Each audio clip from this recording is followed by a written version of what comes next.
Roar! Ew.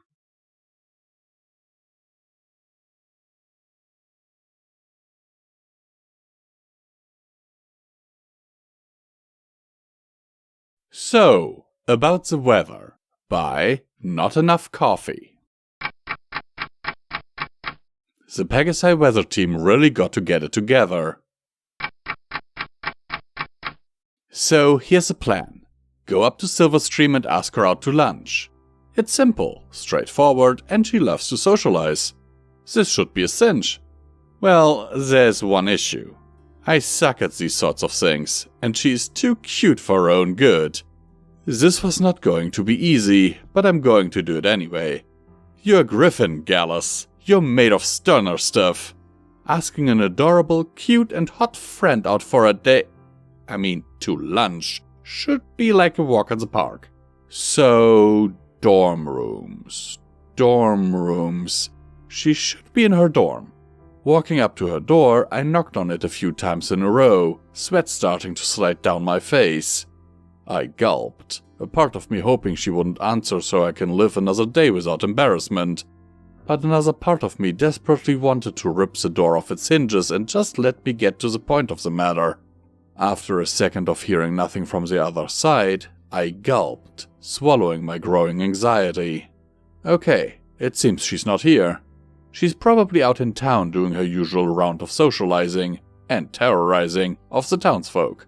I turned around and nearly leapt out of my own feathers and fur. "Hi, Gallus!" the hippogriff of the hour exclaimed. "Holy mother of Silverstream!" I yelled back, forgetting my anxiety as my heart nearly collapsed from the shock. "What have we talked about with you sneaking up on every creature?" She rubbed the back of her neck. "Heh, sorry, I just can't help it." She then brightened up and stared at me with those big old eyes of hers. "So, what brings you here at my doorstep today?" In one swift sentence, I found myself back on edge, unable to get my thoughts in order. I was. It did not help that she was looking at me with a cute, inquisitive expression. "Are you okay, Gallus? Is something the matter? Do you have brain damage? I can help that." She started to walk towards me, a claw ready to probe my head. I swiftly backed up against the door behind me. "Whoa, hold it right there. I don't have brain damage. I just wanted to, talk is all." Hopefully that will buy me some time. To my luck, she gave us some needed distance and put on another questioning look. "Oh, why didn't you say so? I love talking. It's like one of my favorite activities." She cheered up.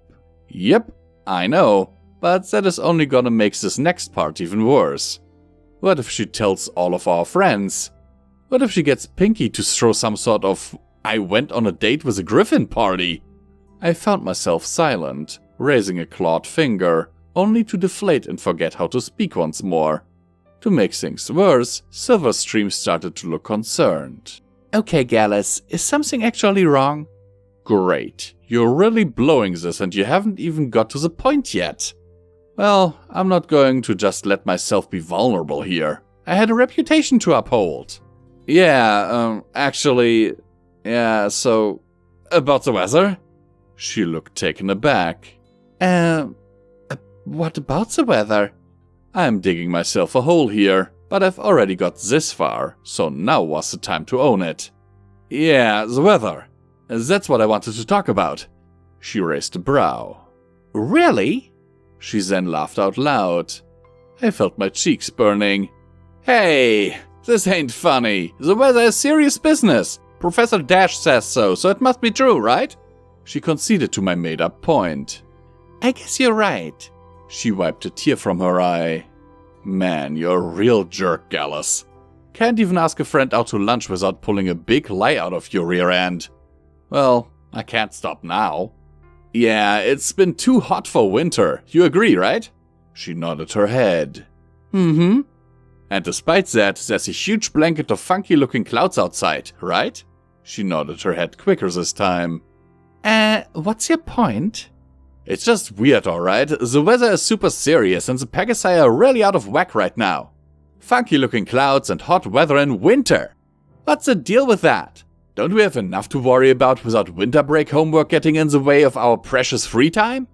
I think Principal Twilight was saying something about northern and southern hemisphere differences, and that we're in the low... I cut her off. You know that is not that important. Please buy my bluff, please buy my bluff. She looked puzzled at first, but then shrugged her shoulders. Alright, whatever you say, I guess. You do get better grades than me in geography.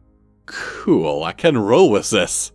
I was thinking maybe we could maybe put on a strike or something against the Pegasi weather team so we can get some good winter weather for once.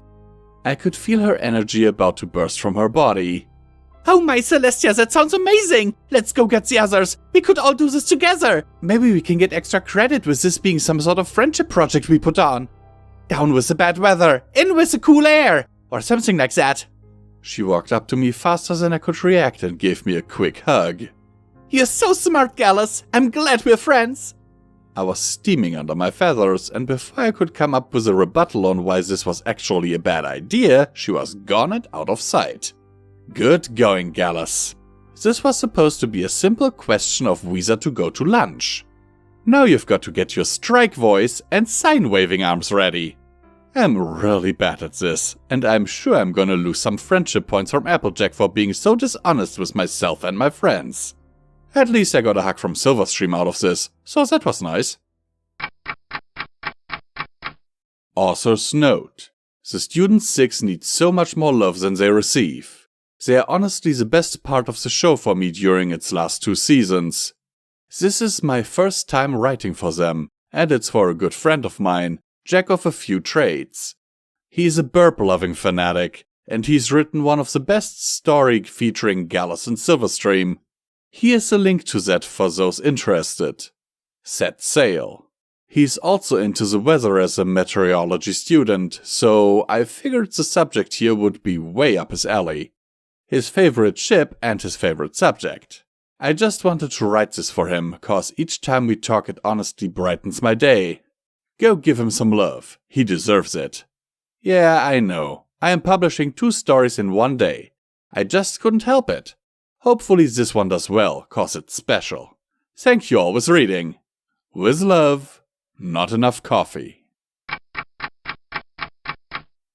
Hello everyone, this is Visual Pony from Pony&Wolf Productions, and I thank you for taking the time out of your day to listen to this video. At this point, I want to thank all of our amazing patrons on Patreon for supporting this channel with their monthly donations and keeping the lights on around here.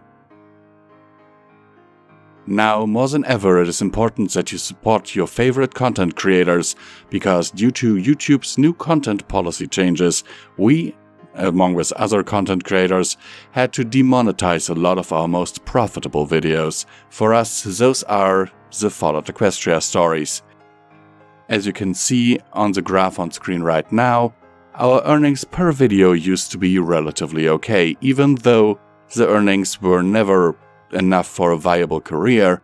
It was enough for a good, decent side income. Now we are struggling to pay our bills.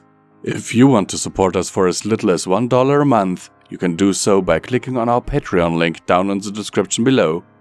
And you can get wonderful perks like, for example, early access to all of our stuff. Sometimes things like this are recorded months in advance. Voice acting lessons from me or Midnight, if you really want to. And you can join our Patreon Discord server. Even though it may look like there's not much going on in there, I am actually checking it on the daily. Thank you for listening to this message, and I wish you a wonderful, wonderful day.